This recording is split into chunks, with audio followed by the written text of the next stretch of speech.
오늘은 구하고 찾고 두드리라 라는 제목을 가지고 마태복음 7장 7절부터 12절까지 말씀을 함께 살펴봤으면 좋겠습니다.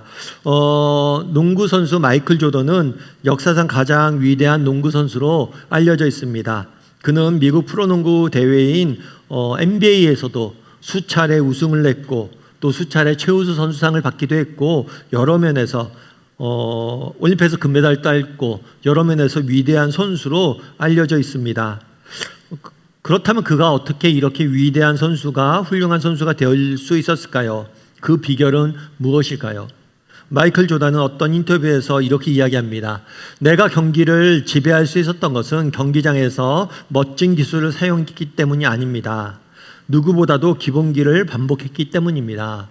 어떻게 이렇게 성공할 수 있었습니까? 어떻게 역사상 가장 위대한 선수가 될 수 있었습니까? 라고 묻자 제가 경기장 나가서 화려한 기술을 쓰고 멋진 경기를 해서 제가 위대한 선수가 될 수 있었던 것이 아니란 거예요. 내가 이렇게 위대한 선수가 될 수 있었던 것은 무엇보다 누구보다 기본기에 충실했기 때문이다 라고 이야기를 합니다. 실제로 조던은 경기가 없는 날에는 자유투 1000개, 기본 드리블 훈련, 슈팅 폼 점검 등 아주 사소하고 기초적인 훈련을 반복해서 연습했다고 합니다. 그를 지도했던 코치 역시 이렇게 이야기합니다. 마이클은 슈퍼스타였지만 마치 초등학생처럼 기초를 반복한 것을 부끄러워하지 않았다. 슈퍼스타라는 거죠. 전 세계에서 농구를 제일 잘하는 사람입니다. 그런데 연습할 때 보면 마치 초등학생처럼 기초를 반복해서 연습했다는 거예요. 그만큼 기초가 중요하다는 거죠. 그래서 어떻게 위대한 선수가 될 수 있었습니까? 기초가 튼튼했기 때문입니다. 그리고 끝까지 기초에 집중했기 때문입니다. 라고 이야기하는 거죠. 기도도 마찬가지입니다. 여러분, 우리 신앙생활에 있어서 가장 기본이 되고 기초가 되는 것은 기도예요. 따라서 우리가 기도 생활을 게을리하면서 기도하지 않으면서 하나님이 주시는 영적인 은혜, 하나님이 주시는 영적인 축복, 영적인 성장과 성숙을 맛볼 수가 없어요. 이런 점에서 기도는 아무리 강조해도 지나치지 않을 겁니다. 저는 오늘 여러분과 함께 기도에 대해서 살펴보길 원합니다. 우리 중에는 오랫동안 신앙생활을 했고 기도에 대해서 충분히 알고 들었던 분들이 있을 수 있어요. 하지만 정말 우리가 다시 한번 기도에 대해서 듣길 원합니다. 그래서 우리가 갖고 있는 기도에 대한 이해를 다시 한번 넓히고 또 단순히 기도에 대해서 배울 뿐만 아니라 함께 기도할 수 있는 시간이 되었으면 좋겠습니다. 그래서 오늘은 좀 기도에 대해서 살펴보길 원하는데요. 첫 번째로 오늘 본문에서 우리가 알 수 있는 사실이 하나 있어요. 그건 뭐냐면 기도응답에 확신을 가져야 된다는 거예요. 뭘 가져야 된다고요? 기도응답에 확신을 여러분들이 가져야 됩니다. 오늘 본문의 7절과 8절 말씀을 다시 한번 읽어보면 좋을 것 같습니다. 같이 읽도록 하겠습니다. 구하라 그리하면 주실 것이요 찾으라 그리하면 찾아낼 것이요 문을 두드리라 그리하면 너희에게 열릴 것이니 구하는 이마다 받을 것이요 찾는 이는 찾아낼 것이요 두드리는 이에게는 열릴 것이라. 오늘 본문에 보면 구하라 찾으라 문을 두드리라 라는 이야기가 나옵니다. 그렇다면 구하고 찾고 문을 두드리는 건 무엇일까요? 이것은 서로 다른 의미를 이야기하는 것일 수도 있지만 이것은 본질적으로 뭘 하라고 하는 거냐면 하나님께 기도하라는 의미예요. 너희가 하나님께 기도하라 라고 이야기한 거죠. 그런데 이 기도하라는 말을 3번 반복한 거예요. 그런데 3번 반복해야 되니까 똑같은 표현을 쓸 수 없으니까 다른 표현을 쓴 거죠. 그래서 구하고 찾고 문을 두드리라 3번에 걸쳐서 기도하라고 말씀하신 거예요. 그럼 예수님께서는 왜 이렇게 3번에 걸쳐서 반복해서 말씀하셨을까요? 그 이유는 그만큼 강조한 거죠. 뭘 강조해요? 너희가 기도하면 하나님이 응답하실 것이라는 사실을 강조하신 거예요. 다르게 말하면 우리가 기도할 때 하나님께서 우리가 정말 기도할 때 하나님께서 반드시 응답하실 것이라는 확신을 갖기를 원하셨던 거예요. 그래서 이렇게 반복하셨던 거죠. 계속해서 8절에서 뭐라고 이야기합니까? 구하는 이마다 찾는 이는 두들리는 이는 받고 찾고 열릴 것이다. 다르게 말하면 구하는 사람은 한 사람도 예외 없이 받게 될 것이다 라고 이야기한 거예요. 앞서 나눈 것처럼 오늘 본문은 7절과 8절은 매우 짧은 2구절입니다. 매우 짧은 구절인데 예수님께서 기도하라는 말을 몇 번 반복하셨어요. 구하라, 찾으라, 문을 두들기라. 구하는 이마다, 찾는 이는, 문을 두드리는 이는, 이 짧은 구절에 6번을 반복하면서 기도하라, 기도하라, 기도하라, 기도하라 말씀하신 거예요.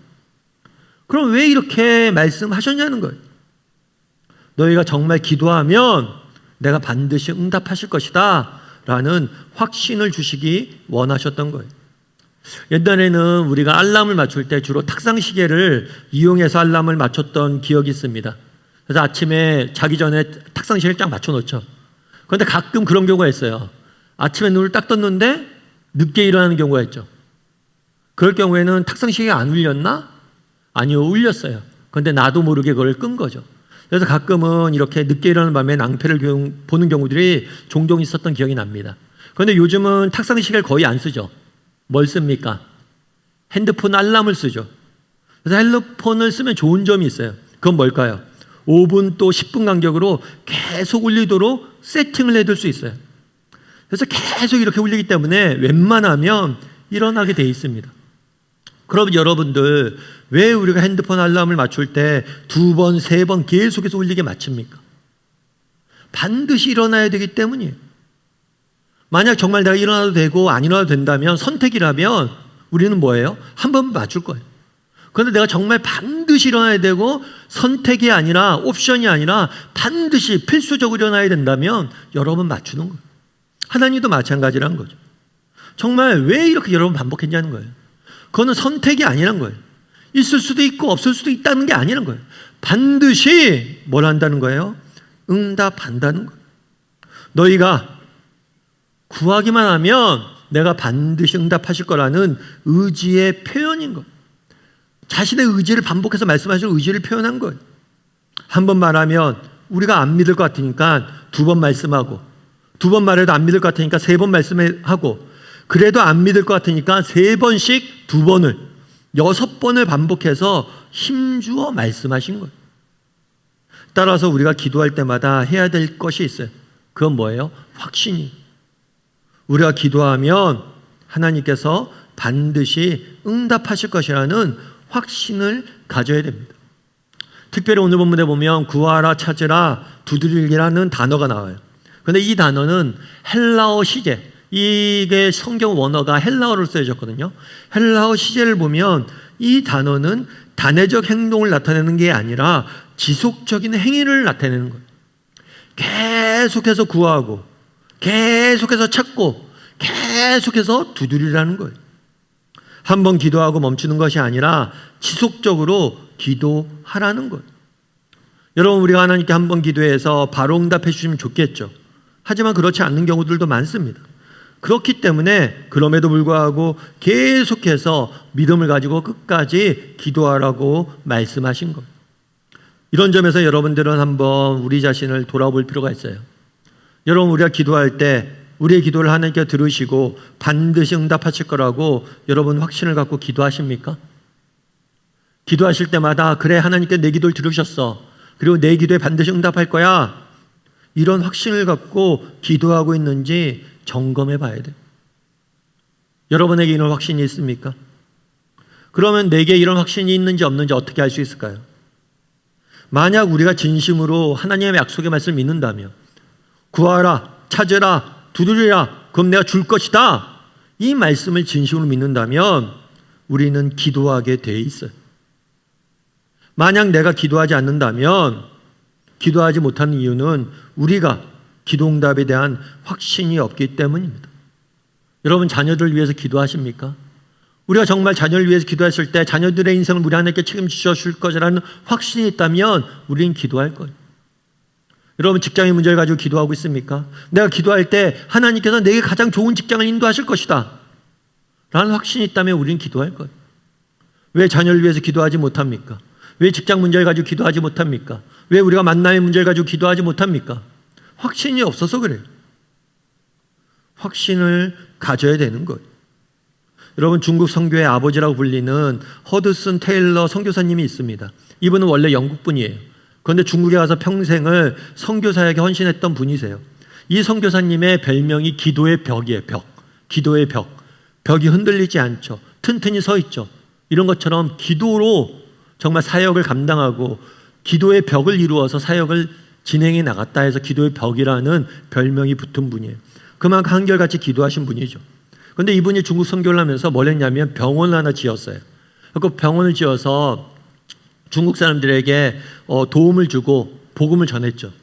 그런데 이 병원이 돈을 벌기 위한 병원이 아니라 섬기기 위한 병원이다 보니까 재정 상태가 늘 넉넉하진 않았어요. 그러다가 어떤 때 한 번은 재정에 굉장히 큰 위기에 빠진 적이 있었어요. 약품도 떨어지고 환자들을 먹일 쌀도 떨어지고 급여를 줄 돈도 없고 게다가 사방을 둘러봐도 도움의 손길이 보이지가 않았어요. 어디에서 동구할 데가 없는 거예요. 그래도 테일러는 믿음이 있어요. 어떤 믿음이 있었냐면 하나님의 일은 하나님의 방식으로 하나님의 때에 이루어질 것이라는 믿음이 있었어요. 그리고 이 믿음을 갖고 뭘 했어요? 기도했어요. 하나님 도와주세요. 하나님 이 사역은 당신의 것입니다. 당신의 이름이 영광을 받게 해주십시오. 우리가 부끄러움을 당하게 하지 말아 주십시오. 정말 우리가 이 병원을 왜 졌습니까? 하나님의 복음을 전하기 위해 졌는데 병원이 망하면 하나님의 영광에 누가 되잖아요. 하나님 병원을 도와주세요. 기도했대. 현실은 답답했지만 해결책은 눈에 보이지 않았지만 여전히 확신을 갖고 기도했던 거예요. 그런데 이렇게 기도하던 중 영국에서 한 통의 편지가 도착했습니다. 놀랍게도 이 편지에는 50파운드라는 거금이 들어있었어요. 그 당시에 이게 굉장히 큰 돈이었어요. 그래서 병원을 다시 운영할 수 있을 만큼의 충분한 액수였습니다. 그래서 친구한테 연락을 했죠. 너무 보내줘서 고맙다. 그런데 더 놀라운 건 뭐냐면 이 친구가 하나님께서 이 친구에게 마음을 주셨어요. 어떤 마음을 주셨냐면 테일러를 도와야겠다. 그런데 이 마음을 언제 주셨냐면 테일러가 재정 위기가 와서 기도하기 전에 재정 위기가 오기 전에 하나님께서 이런 마음을 주셨던 거예요. 문제가 생기기 전에도 이미 하나님은 공급을 준비하고 있었던 거예요. 여러분 우리 하나님은 누구십니까? 우리 하나님은 아버지세요. 그리고 우리가 기도하면 응답하길 원하세요. 너희가 기도만 한다면 내가 줄 준비가 다 돼 있다는 거예요. 그래서 6번이나 강조한 거예요. 사실 저도 이런 경험을 한 적이 있습니다. 저도 교회를 이제 개척하고 이렇게 열심히 사역을 하다가 지방에서 제가 아는 후배가 교회를 개척했다고 그러더라고요. 저도 뭐 개척을 해봤어요. 개척교회 하면서 얼마나 힘든지 알죠. 그래서 한 번은 이렇게 기도하는데 하나님께서 그 친구를 생각나게 하셨어요. 기도하다가 그날 왠지 모르게 그냥 그 친구한테 돈을 좀 보냈어요. 후원금을 보낸 거죠. 그런데 그 친구가 나중에 그 후배가 나중에 전화가 왔어요. 형 어떻게 알았어요? 그래갖고 뭘 어떻게 알아? 그랬더니만 자기 교회에 꼭 필요한 돈이 있었대요. 그리고 그걸 위해서 아침에 기도했대요. 그런데 오후에 형이 돈을 보냈다는 거예요. 딱 그만큼의 액수를. 어떻게 알았냐고. 야 어떻게 알긴 내가 그래도 목사가 몇 년 차인데 영역이 있지. 뭐 이렇게 얘기했지만 제가 어떻게 알았겠어요. 하나님은 그냥 제 마음을 주신 거죠. 여러분 정말 성경 이야기하잖아요. 하나님께서 왜 이렇게 6번이나 반복하냐는 거예요. 나 좀 믿어달라는 거예요. 제발 나 좀 믿어달라는 거예요. 내가 이렇게 너희들에게 줄 준비가 되어 있고 너희가 정말 구하기만 하면 내가 줄 테니까 나 좀 믿어달라는 거예요. 물론 우리 중에 그런 마음이 들 수 있습니다. 정말 기도하면 하나님이 주세요? 기도해 보세요. 여러분 정말 왜 하나님이 주시는 걸 맛보지 못합니까? 기도하지 않았기 때문 아닙니까? 정말 구하라 찾으라 문을 두드리라 간절히 기도하지 않았기 때문 아니에요? 여러분 약속의 말씀을 붙잡고 기도하세요. 하나님 주신다고 하셨잖아요. 주셔야죠. 하나님 약속하셨잖아요. 6번에 걸쳐서 그것도. 여러분 우리가 확신을 갖고 기도했으면 좋겠습니다. 그리고 혹시 우리 중에 정말 기도 응답을 경험해보지 못한 분이 있습니까? 여러분 기도하십시오. 정말 구하고 찾고 문을 두드려 보세요. 정말 하나님이 응답하지 않는가? 바라기는 우리 다음의 식구들이 정말 기도할 줄 아는 사람이 되었으면 좋겠습니다. 특별히 기도 응답의 확신을 가지고 기도할 줄 아는 저나 여러분이 되기를 주님의 이름으로 소원합니다.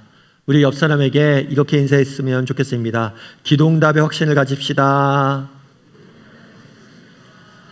한 번 더 인사할까요? 기도하는 사람이 됩시다. 첫 번째로 오늘 본문에서 확신할 수 있는 건 알 수 있는 건 뭐냐면 하나님께서 우리의 기도에 응답하시길 원하신다는 거예요. 두 번째로 오늘 본문에서 알 수 있는 건 뭐냐? 그것은 뭐냐면 하나님께서 우리의 기도에 좋은 것으로 응답하신다는 사실이에요. 오늘 본문의 9절부터 11절 말씀을 같이 한번 읽어보면 좋을 것 같습니다. 같이 읽도록 하겠습니다. 너희 중에 누가 아들이 떡을 달라 하는데 돌을 주며 생산을 달라 하는데 뱀을 줄 사람이 있겠느냐? 너희가 악한 자라도 좋은 것으로 자식에게 줄 줄 알거든 하물며 하늘에 계신 너희 아버지께서 구하는 자에게 좋은 것으로 주시지 않겠느냐? 예수님께서 6번에 걸쳐서 너희가 구하고 찾고 두드리라 기도하라고 강조하십니다. 그런 다음에 한 가지 비유를 들어요. 어떤 비유를 드냐면 부모와 자녀, 아버지와 아들의 비유를 들어요. 아들이 배가 고픕니다. 그래서 아빠 떡 주세요. 이 떡을 원어 그대로 표현하면 빵이에요. 아빠 배고프니까 빵 좀 주세요. 빵 먹게. 그랬을 때 여러분 부모라면 어떨까요? 자녀가 빵을 달라고 그러는데 어떡할까요? 빵을 안 줄까요? 빵 달라고 하면 뭐라고 그래? 아유, 넌 왜 밥 언제 먹었다고 또 밥 달라고 그러냐? 있어봐, 차려줄게. 이러잖아요. 부모 입장에서는 밥을 달라면 밥을 줘요. 그리고 자녀가 생선을, 고기를 달라고 하는데 뱀을 줄 사람이 어디 있냐는 거예요. 고기를 달라고 하는데 상한 고기나 먹을 수 없는 고기를 주는 부모는 없어요. 특별히 뒤에는 뭐라고 되냐면 악한 자라도, 부모가 악한 사람입니다. 그럼에도 불구하고 자녀에게만큼은 좋은 걸 주길 원하는 게 인간의 마음이라는 거예요. 아버지의 마음이라는 거예요. 그런데 하물며 하늘에 계신 하나님께서는 선하신 너희의 아버지 되시는데 그 하나님께서 구하는 너희에게 좋은 것으로 주지 않겠느냐라고 말씀하시는 거예요. 성경에서 예수님께서는 우리에게 기도하라고 이야기합니다. 그럼 하나님께서 반드시 너희에게 응답하실 거라고 이야기해요. 그러면서 또 한 가지 이야기하는 게 뭡니까? 반드시 응답하는데 뭘로 주실 것이다? 좋은 것으로 응답하실 것이다. 무엇으로 응답한다고요? 좋은 것으로 응답하실 것이다. 이 사실을 말씀하신 거예요. 여러분은 이 사실을 믿습니까? 정말 우리가 기도할 때 하나님이 응답하실 것을 믿습니까? 정말 우리가 기도할 때 하나님께서 좋은 것으로 응답하실 것을 믿습니까? 가장 좋은 때에 가장 좋은 것으로 응답하실 것을 믿습니까? 이걸 믿으라는 거예요. 예전에 미국에 있는 샌프란시스코에 주립 형무소가 있었어요. 이 감옥에는 누가 있었냐면 패터슨이라는 사람이 복역 중에 있었어요. 이 사람은 가정을 내팽개치고 강도짓을 하다가 게다가 마약까지 복용했다가 그렇게 방탕한 생활을 하다가 감옥에 갇히게 된 거예요. 강도짓하고 마약하고 온갖 방탕하게 지내다가 가족은 돌보지 않고 팽개치고 돌보다가 감옥에 갇힌 거죠. 이 사람이 좋은 아버지라고 할 수 있을까요? 이 사람이 착한 사람이라고 할 수 있을까요? 아니죠. 이 사람은 악한 사람이에요. 누구의 아버지고 남편이라고 말하기 어려운 사람이. 그런데 이 패터슨이 감옥에서 소식을 하나 듣습니다. 어떤 소식을 듣냐면 자기 딸이 위독하다는 소식이 들어요. 이 패터슨의 딸이 한 명 있었는데 이 딸은 태어날 때 기형체질로 태어났어요. 그래서 콩팥이 하나밖에 없는 거예요. 콩팥이 하나밖에 없는데 이 콩팥에 문제가 생긴 거예요. 그러니까 콩팥을 이식을 받아야 돼요. 그러니까 이식 받을 사람이 없으니까 이 사람이 아버지가 자신이 내 콩팥 주겠다고 딸을 위해서 이야기를 한 거예요.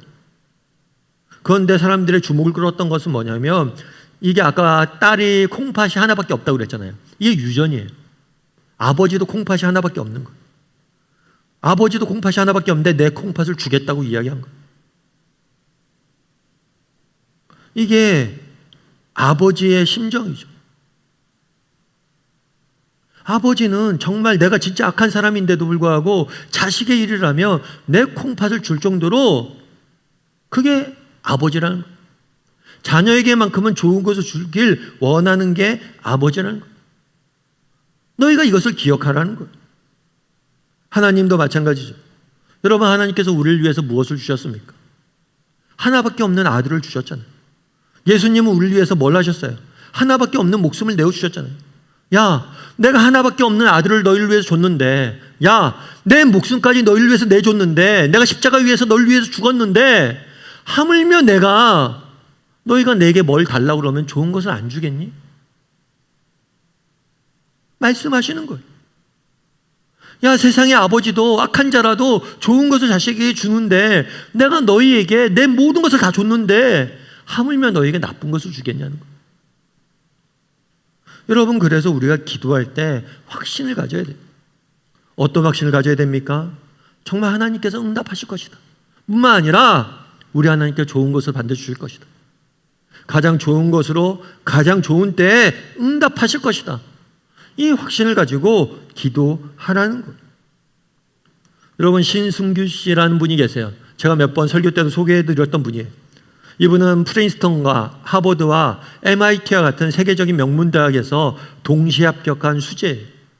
하버드에서 심리학을 전공하고 MIT에서 경영학과 조직학 박사과정을 수료했어요. 졸업 후에는 미국 뉴욕에서 증권가에서 애널리스트로 활약하고 있어요. 엘리트 중에 엘리트라고 할 수 있죠. 그런데 이분이 특이한 점이 있어요. 그건 뭐냐면 시각장애인 1급이에요. 거의 앞을 못 보는 거예요. 그래서 가끔 출근하다가 길을 잘못 들면 한 시간 동안 헤매는 경우도 있대요. 그러니까 시각장애이니까 앞이 보이지 않아요. 늘 다니는 길로만 쫓아다녀야지 출근할 수도 있는 거예요. 자칫해서 잘못 한번 헤매면 뭐 한두 시간 그냥 헤매는 게 예산일이. 그만큼 하루하루 사는 게 힘들죠. 어렵죠. 그런데 어떻게 이렇게 힘든 상황 속에서도 이렇게 남들이 하긴 힘든 일들을 해내고 있을까요? 그래서 물었어요. 어떻게 이렇게 해낼 수 있었냐고. 그랬더니 이분이 뭐라고 얘기했냐면 이렇게 인터뷰를 했어요. 뭐라고 인터뷰했냐면 하나님의 인도와 시기가 제 계획이나 소망보다 더 완벽하다는 것을 계속 경험하다 보니 정말 삶에 대한 작은 것부터 아주 큰 일까지 주님께 맡기는 것이 버릇이 되어 버렸습니다. 무슨 얘기예요? 아주 작은 일에서부터 큰 일까지 뭐 한다고요? 주님께 맡기는 것. 다르게 말하면 기도하는 거죠. 내가 버릇이 됐대요. 습관이 하나 있대요. 어떻게 이렇게 이겨낼 수 있냐? 제가 가진 습관 때문입니다. 그 습관은 뭡니까? 삶의 작은 것부터 큰 일까지 하나님께 기도하는 거예요. 그럼 왜 이렇게 기도하게 되었습니까? 하나님의 인도와 시기가 제 계획과 소망보다 더 완벽하다는 것을 계속 경험하다 보니. 무슨 얘기입니까? 오늘 본문의 표현대로 이야기하면 돌이 떡이 되고 뱀이 생선이 되는 경험을 한 거예요. 하나님께 기도합니다. 그런데 하나님께 내가 원하지 않는 걸 주는 것 같아요. 하나님께서 내가 아무리 기도해도 당장 응답하지 않는 것 같아요. 내 주변에는 돌과 뱀만 가득한 것 같아요. 하나님은 나를 외면하고 계시고 하나님은 내가 기도해도 내가 원하는 거 주지 않고 엉뚱한 걸로 내 인생을 채우는 것 같아요. 그런데 돌아보니까 하나님의 인도하신 것 때가 완벽했다는 거예요. 나중에 처음에 돌인 줄 알았는데 나중에 그게 떡이었다는 거예요. 처음엔 뱀인 줄 알았는데 그게 생선이었다는 거예요. 자기는 인생에 이런 경우들을 너무 많이 했대요. 그러면 여러 가지 예를 드는데 뭐 어렸을 때 그런 거죠. 부모님이 피아노 레슨을 시켰대요. 너무 싫었대요. 그래서 나중에 실명을 한 다음에는 모든 걸 다 암기해야 되잖아요. 어렸을 때 피아노 레슨 받으면서 악보를 암기하고 그랬던 경험들이 너무나 자기한테 귀한 자산이 됐다는 거예요. 너무 싫었던 일들이 내 인생에 너무 중요한 자산이 되었다는 거예요. 이런 것들을 너무 많이 경험했대, 자기 살면서. 아, 하나님께서 옳았구나. 그때는 너무 싫었는데 하나님께서 옳았구나. 하나님께서 좋은 것을 주셨구나. 이 경험들을 너무나 많이 하니까 내가 이제는 기도하게 되었다 고백을 하는 거죠. 여러분, 우리도 마찬가지 아닙니까? 우리도 정말 우리 인생을 돌아다 보면 정말 돌인 줄 알았는데 떡이었고 뱀인 줄 알았는데 생선이었던 경험들을 너무 많이 하지 않았어요? 정말 처음에 하나님께서 응답하지 않는 것 같았지만 돌아보니까 하나님께 더 좋은 곳으로 내 인생을 채워주셨고, 처음에는 내가 원했던 대로 되지 않은 것 같지만 돌아보면 정말 하나님께서 너무나 귀한 것, 내가 생각지도 못했던 걸로 주고 있었던 경험들을 너무 많이 하지 않았어요? 이런 경험들을 우리가 하니까 뭐 할 수밖에 없는 거예요? 기도할 수밖에 없는 거고 정말 하나님 앞에 나아갈 수밖에 없다는 거. 여러분, 그날에 예수님께서 말씀하십니다. 너희가 기도해라. 그럼 내가 반드시 응답하실 것이다. 또 말씀하십니다. 내가 응답할 건데 가장 좋은 것을 줄 거야. 너희가 확신해. 바라기는 이 사실을 확신했으면 좋겠어요. 물론 우리 중에서 확신이 안 들 수도 있어요. 정말 좋은 게 주는 게 맞아요? 의문이 들 수도 있어요. 그러면 십자가를 바라보십시오. 예수님께서 우리를 위해서 자기의 목숨까지도 내주셨는데 우리에게 나쁜 것을 주시겠습니까? 하나님께서 하나밖에 없는 독생하는 아들을 우리를 위해서 죽이셨는데 우리에게 나쁜 것을 주시겠어요? 하나님께서 반드시 우리에게 좋은 것으로, 가장 좋은 때 응답하실 겁니다. 그런 믿음을 가지고 기도할 줄 아는 저나 여러분이 되기를 주님의 이름으로 소원합니다. 우리 옆 사람에게 인사할까요? 가장 좋은 것으로 응답하실 겁니다. 한 번 더 인사할까요? 가장 좋은 때 응답하실 겁니다. 이 사실을 확신하고 기도할 줄 아는 저나 여러분이 되었으면 좋겠습니다. 세 번째로 오늘 부분에서 알 수 있는 건 뭐냐면 받은 대로 주라는 거예요. 받은 대로 주라는 거예요. 우리 12절 말씀을 같이 한번 읽어보면 좋을 것 같습니다. 같이 읽도록 하겠습니다. 그러므로 무엇이든지 남에게 대접을 받고자 하는 대로 너희도 남을 대접하라. 이것이 율법이요 선지자니라. 오늘 본문의 말씀은 황금률이라고 알려진 본문이에요. 황금률. 그래서 이 황금률은 성경에서 가장 중요하게 다루는 윤리의 핵심 중에 하나예요. 황금률은 뭐냐? 내가 다른 사람에게 받고 싶은 대로 너도 다른 사람에게 대접하라는 거예요. 너희가 받고 싶은 대로 다른 사람에게 주라는 거죠. 예를 들면 그런 거예요. 여러분, 우리 지난주에 비판에 대해서 배웠습니다.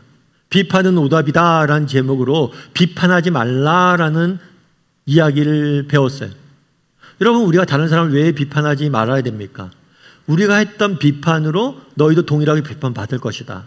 이것은 소극적인 황금률이에요. 보다 적극적인 황금률은 뭐냐면 너희가 왜 비판하지 말아야 되냐? 여러분, 우리 중에 누군가에게 미움받길 원하는 사람 있습니까? 누군가가 우리를 미워하길 바라는 사람 있습니까? 누군가에게 내가 비판받길 원하는 사람 있습니까?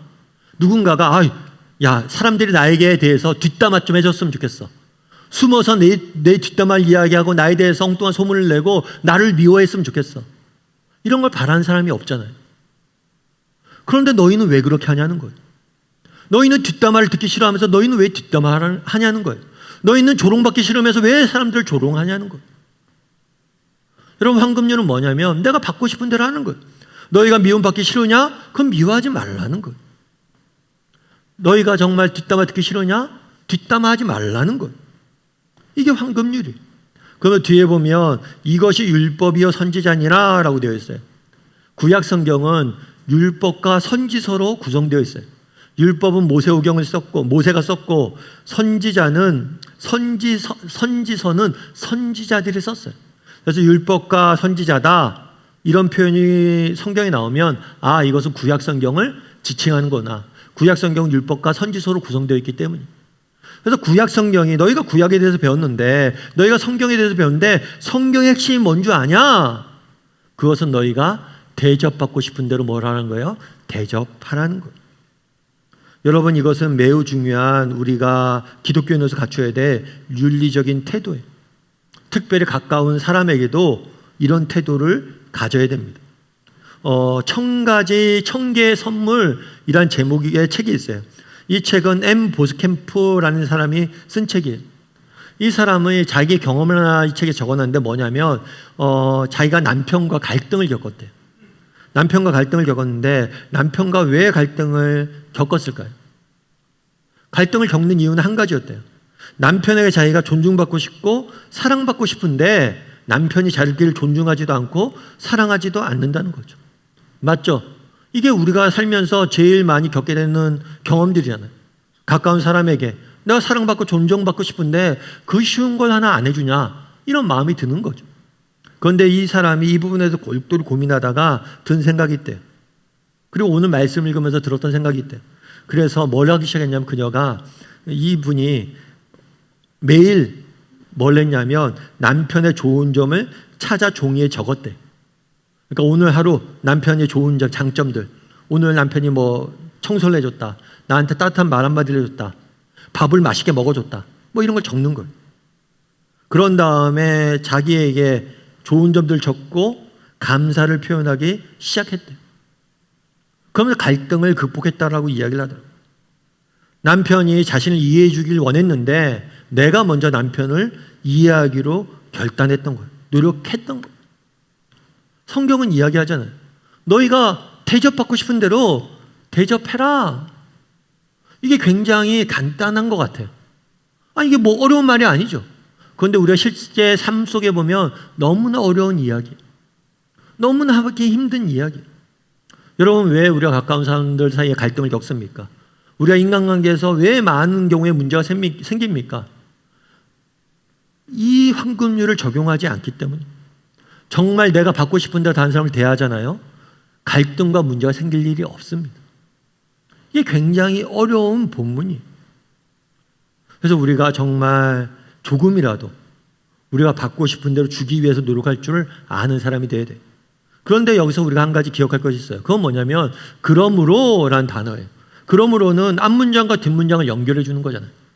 기도의 이야기를 쭉 하시다가 황금률을 이야기하신 거예요.